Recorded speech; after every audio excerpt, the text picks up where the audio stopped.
Welcome to The Explainer. You know, we've all met leaders who are full of incredible ideas.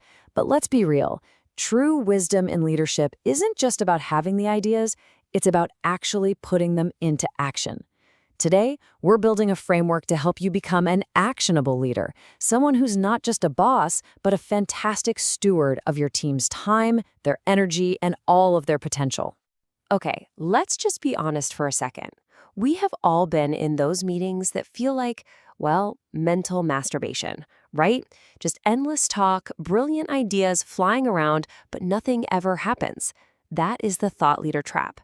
This explainer is all about becoming the exact opposite of that, an actionable leader, someone who knows deep down that an idea's value is literally zero until it's implemented and actually creates value in the real world. So, here's our game plan for today. We're going to move from just thinking to actually doing. We'll learn how to own our mission, how to empower our teams with clear boundaries, and this is a big one, how to kill all the noise. And by the end, you'll see how this all comes together to make you an incredible, actionable steward. All right, first things first. Let's really tackle the biggest hurdle head on, that huge gap between having a thought and taking action. You know what I'm talking about. It's that super frustrating cycle of talking a great game, but never, ever getting on the field to actually play. Okay, that quote is blunt, but it really cuts right to the heart of the problem, doesn't it?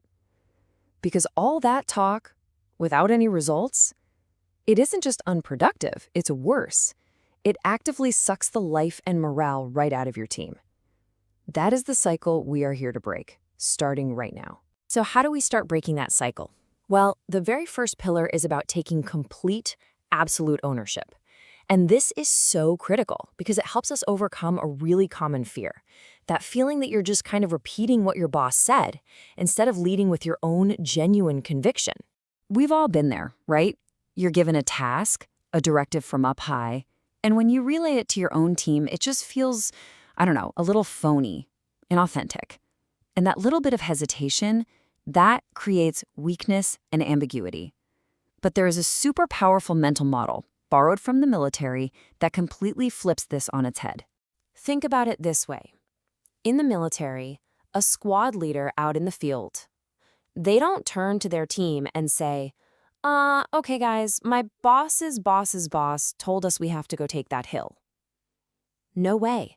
They turn to their team and they say, this is our mission. See the difference? Once a leader accepts a directive, it becomes theirs. They own it.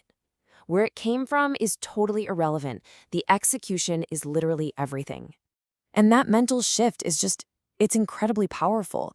The moment you truly own the mission, the question completely changes. It's no longer whose idea was this anyway. Instead, it becomes, okay, how do we get this done? All that ambiguity just evaporates. The blame game can't even start. You are now firmly in control, and your team is freed up to just execute. Okay, so once you own the mission, the next step is to empower your team to help you achieve it. But, and this is a big but, this is not about just throwing a task at them and walking away. The goal is to delegate, not abdicate. And to do that right, you need a practical framework for your team to operate inside of. The key concept we're going to use here is called left and right limits. I want you to imagine you're defining a lane on a highway for your team. You're basically saying to them, look, as long as you stay inside this lane, between these two lines, you have total freedom. You can drive however you see fit to get us where we're going. Let's make this super concrete with a couple examples. Take Frank in sales. His lane is defined by his scope of work. He's got total creative freedom to chase any lead, but his left and right limits are that he can't change pricing or mess with operational deadlines. Now look at Selena, the project manager. Her lane is defined by budget. She has full autonomy to solve a customer's problem as long as the solution costs less than $500. Anything outside those limits for either of them, that just means it's time for a conversation. And here is the counterintuitive magic of why this works so well. These boundaries, they're not restrictive, they are actually liberating. They create this psychological safety and incredible clarity for your team so they can finally stop asking for permission and start taking decisive, confident action on their own. All right, on to our final pillar, and this one tackles a universal problem: information overload. As an actionable leader, one of your most important jobs is to act as a filter. You have to protect your team from distractions so they can focus on the stuff that actually matters. This right here, this is your new mantra. It's so simple, it's memorable, and it is unbelievably powerful. From now on, every single piece of information that reaches your team needs to be intentional. Your job is to create crystal clear communication, totally free from static. So what's the difference? Well, signal is any information that directly helps the person receiving it make a better decision to win. And noise? Noise is everything else. It might be kind of interesting, it might even be important to you, but if it doesn't help them act, it is nothing but a distraction. It's just wasted energy. So I want you to use these 3 questions as your personal audit tool. For every report, every scorecard, every single meeting on the calendar, ask yourself, does this help my team win? Is it actually actionable for them? And if the answer to either of those is no, you have to be ruthless. Kill it.